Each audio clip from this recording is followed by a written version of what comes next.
We're 6 years later, and that's 6 years deeper into their marriage, into their friendship, into their partnerships, and into their into their investment. Why are you laughing?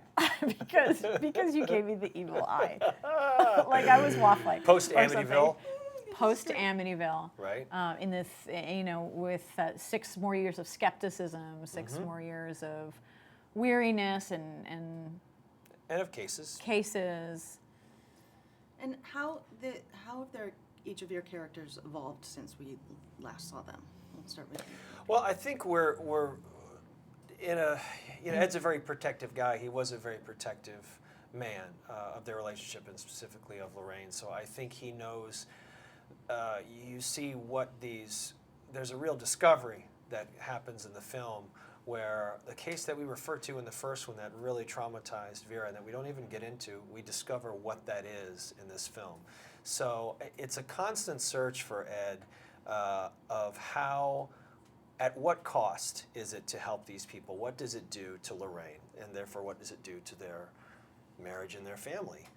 Because she's the clairvoyant one. He's a very practical guy, and he's there to, and he knows that each time she deals with one of these entities, it takes a piece of her. So you've seen that really push itself to the point of, is this really worth it? And I think it comes down to that we've never refused a family in need, really. And that's the balance that really goes right up until the climax of the film, is at what cost? How much is this going to divide them? Yeah, Lorraine as well. We pick up, she's frazzled and she's weary.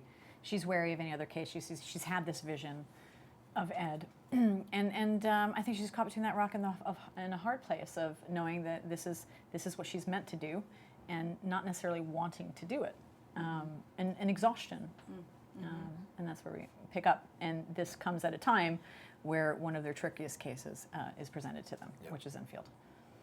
So, playing these roles, I mean, you have to really kind of come from a very authentic place. Is it? How do you prepare for this, and how is it stepping back into these roles again? I know for me, I went back and watched the first one. Did you? I did, because I wanted to sort of I still had all the homework, all the little dialect things, and all the videos and the tapes, the literally cassette tapes, and I had all that, but I wanted to make sure we sort of matched and picked up from where we left off, because we've both had a lot of different experiences just in life and different roles since then. So that helped getting back into it. And we did, the first thing we did, the closer we got to production and given our schedules, we went to Lorraine's house, and we broke bread with her, broke meatballs rather, and broke just meatballs, which is the name of my second album. And it's just, it immediately gets you into the spirit. You're there with her. Into an actual spirit, actually. Now, in playing these roles too, did it change any of your beliefs in this type of phenomenon, or did you have any? I have no concrete beliefs about this. And, I'm That's really a good answer. flexible and open. I'm open to other people's openness about it and experience. I mean, I have never been hounded by a poltergeist. I've never been destroyed by. It's just a series of eyebrows over here. Which is the name of my third album. Series of eyebrows. It's on Decca. So but I love listening to other people's testimonies, and potentially have like access to a certain portion of utilizing a part of the brain that I may not have access to. Yeah. I don't know. I find it it's more all fascinating. Oh, buy me not a Coke, because I don't drink Coke. That was awesome. I don't know. Well, I don't know, and I'm happy not knowing. But I honor your I think there's the stories. same amount of openness, truthfully, that there is when you're. For me personally, it's the same amount of openness you have with someone that's had a deeply profound religious experience. I mean, I don't walk into any conversation going, "I don't believe you. This is terrible." You have to go in with an understanding of trying to do good, trying to help. What's helpful out of this, and that's the opinion we take. So when you're playing real people who are devout Catholics and believe in this and use God as their force, as their weapon. Yeah, it's like akin to, you hear stories all the time about people actually having a demise, living through a demise, living through 2 minutes of their death and then coming back. And then Exactly. they have radically different experience. One hears music, one Exactly. sees light, one sees, it's so, Right. I haven't been there, Right. but I can only honor your very personal Right. testimony about that. And so that's the approach to the work. Now, why do you think the first one, Conjuring, was so successful? Us.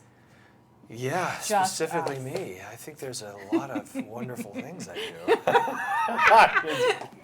I think I look at it like this. When you do a film that, well, first of all, how often do you have a film or really anything that's both critically and commercially successful? It's just, I mean, how often does that happen in your career? Almost never.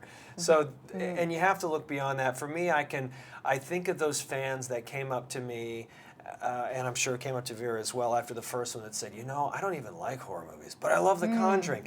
And that to me says so much about the film reaching a much broader audience instead of your typical, whatever it is, 18 to 35-year-old male or whatever is a typical horror audience. And I love that. And I think it's, for me, because it's movies, when you think about what sort of defined our youth of The Shining or Poltergeist or Exorcist or those movies in the 70s and 80s, they usually are a much broader scope. It's about a family in trouble, about a mom and a dad, about a son. Because that's actually what people care about. It's nice to be scared, but you have to care about these people. And I think what James really, not only doesn't run from it, he wants it desperately. Yeah. Give me the character moments. Give me moments of levity, of light, of love. That's what separates the film from just a typical horror movie. Yeah. Great. Yeah, you have to like them in order to root for them, Have to. and Well, like me. Yeah. at least half of us. Well,